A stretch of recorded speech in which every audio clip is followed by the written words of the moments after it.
કેમ છો મારા વાલા મિત્રો? તો હું આજે આવ્યો છું બગદાણા બાપા સીતારામના દર્શન માટે અને આપ સૌને દર્શન કરાવવા માટે. તો ચાલો મિત્રો આપણે જઈએ મંદિર તરફ.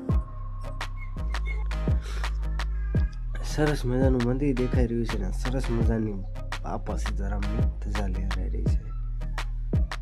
તો ચાલો મિત્રો ગેટ તરફ જઈશું. તો ગેટ સરસ મજાનો લાગી રહ્યો છે. અને મિત્રો તમે ગમે એ ધામમાં જાઓ ને તો મહેરબાની કરીને ટૂંકા શોર્ટ પહેરીને ના જતા, કેમકે તમને દર્શન કરવા નહીં દે અને એ તમારી મર્યાદા પણ નથી. કેમકે ઘેરની વસ્તુ તમે બહાર પહેરો તો એ સારી ના લાગે.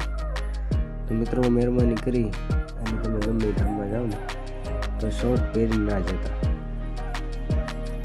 તો ચાલો મિત્રો આપણે જઈશું હવે ગાદી મંદિર તરફ. સરસ મજાની ગાદી મંદિર ને સરસ મજાની બાબાની છબી છે ગાદી મંદિર. દર્શન કરી લેજો. હવે આપણે જઈશું સમાધિ મંદિર. તો નથી આપણે લીધું, આપણે આવી ગયા છીએ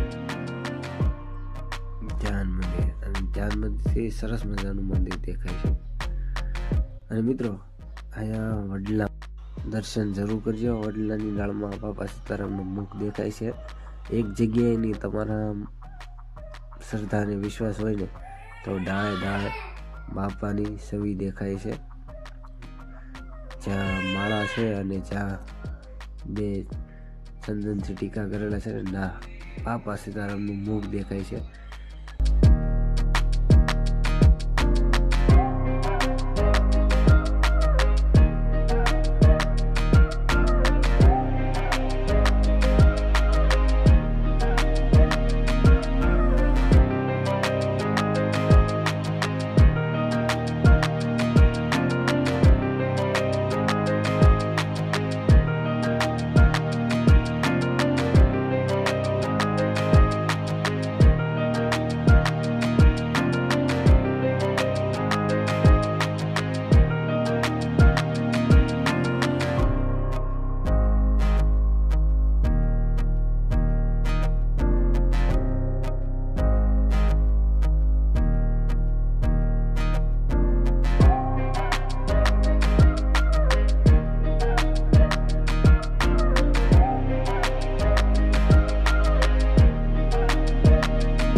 બાપા સીતારામના દર્શન કરાવ્યા, ગાદી મંદિરના દર્શન કરાવ્યા અને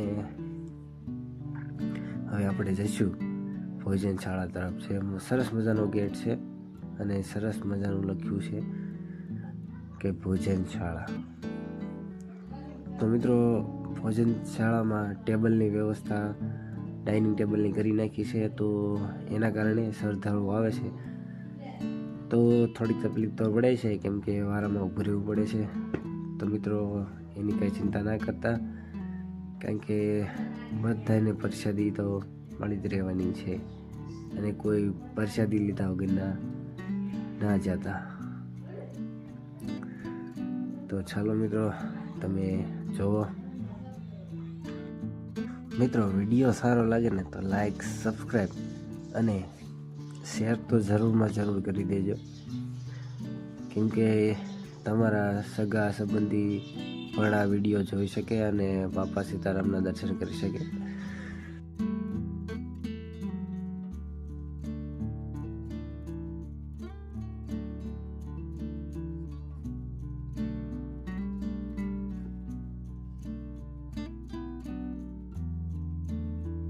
તો ચાલો મિત્રો ફરી મળીશું નવા વિડીયોમાં, નવા બ્લોગમાં.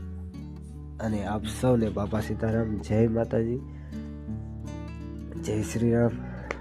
તો ફરી મળીશું નવી કહાની અને નવો બ્લોગ. તો મિત્રો અમારી ચેનલ સબસ્ક્રાઈબ કરી લેજો અને શેર કરી દેજો.